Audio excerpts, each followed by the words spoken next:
you just turned off the lights. You are yawning. You are genuinely exhausted. But instead of closing your eyes, your thumb automatically unlocks your phone. It's the automatic habit. You didn't even plan on doing this. It just happened. Your body is completely ready for sleep. Your brain is practically begging for a break. But a tiny, stubborn part of your mind stays awake, whispering, "Just 5 more minutes." We all tell ourselves we are just winding down, but we always fall for these 3 exact traps. 1, making up for a busy day. 2, looking for one last laugh. And 3, the endless scroll bar. And suddenly, you are watching a video about a guy building a literal house for his pet frog.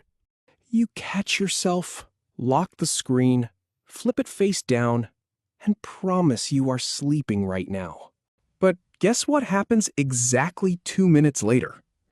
Welcome to Wait, Why? Let's look at the secret psychology behind why we can't just sleep. First, drop the guilt. You are not weak. You are not lazy. You are just one person fighting an army of software engineers. You don't need to feel bad about yourself when your alarm goes off tomorrow morning and you feel terrible. These apps are specifically engineered by the smartest, highest-paid minds on Earth to keep your eyes open. So what is the exact trick they use to keep us stuck in this endless, exhausted loop? It all boils down to a tiny, powerful brain chemical you have definitely heard of, dopamine. But here is what most people get wrong about it. Dopamine is not the reward. It's the chase. It's the expectation. When you are watching a video, your brain doesn't get excited by the specific content you are seeing right now. Instead, it gets excited by the possibility of the next swipe. It keeps wondering, what if the next video is amazing? Every time you swipe up to refresh your feed, you are basically pulling the lever of a casino slot machine. Most of the time, the machine gives you nothing. It's just a boring, useless video that you immediately skip. But your brain doesn't get mad at the app for that. It actually gets more excited to see what's next. Because the app companies figured out an evil little psychological trick to ensure you never leave. They realized that if every single video on your feed was amazing, you would actually get tired of it. It would become predictable. So they deliberately mix boring content with good content to keep you guessing. This is the exact definition of a system called variable rewards, which relies on 3 simple rules. 1, predictable is boring. 2, unpredictable is addictive. And 3, that next swipe might finally be the one. And then, boom, you finally hit that one perfect video that matches your exact sense of humor. Your mind gets a massive hit of dopamine and says, "See, I told you it was worth it." And just like that, you reset the timer in your head and start chasing the next dopamine hit. But there is an even deeper, more personal, more emotional reason why you do this to yourself. Think about your daytime life. Work, chores, meetings, responsibilities. During the day, you have zero control over your time or your own happiness. The quiet night is the only time where nobody is asking you for anything or demanding your attention. For your brain, scrolling in bed is a quiet way of taking revenge on a long, stressful day. Psychologists literally call this revenge bedtime procrastination, and the cycle works exactly like this. You have a stressful day, you feel a deep need for control, and you get it through late-night scrolling. You are basically stealing valuable hours from tomorrow morning just to feel free and in control right now. And you know you will regret it at 7 a.m., but 7 a.m. feels like a lifetime away.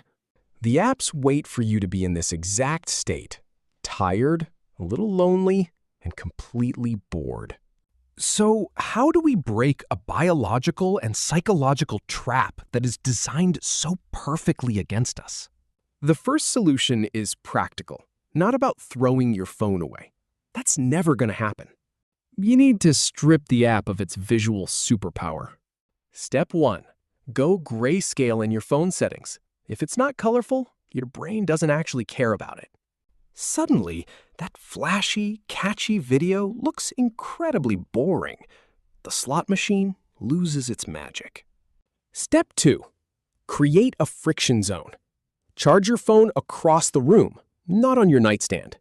This forces your lazy nighttime brain to make a highly annoying choice to get that dopamine hit.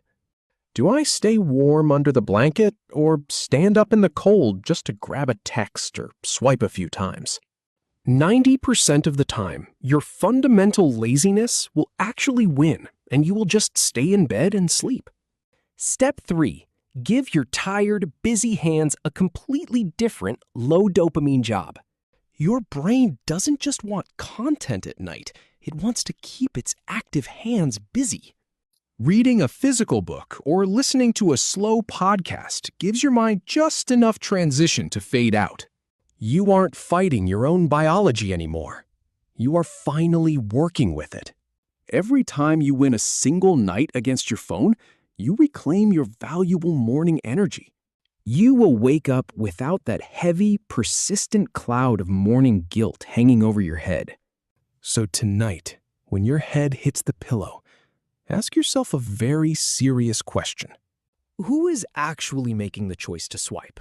You or the machine? Breaking the bedtime scroll isn't about being perfect every single night. It's about understanding that some nights the algorithm is just going to win. When that happens, you don't beat yourself up. You just hit the reset button and try again. True freedom before sleep comes down to these 3 simple things: a gray screen, a distant charger, and a quiet head. Are you going to sleep now? Or are you going to let the machine win one more time? Thanks for watching. If you want to understand your weird habits, hit subscribe. Leave a comment down below with the exact time you are watching this video. Sleep well. See you next time.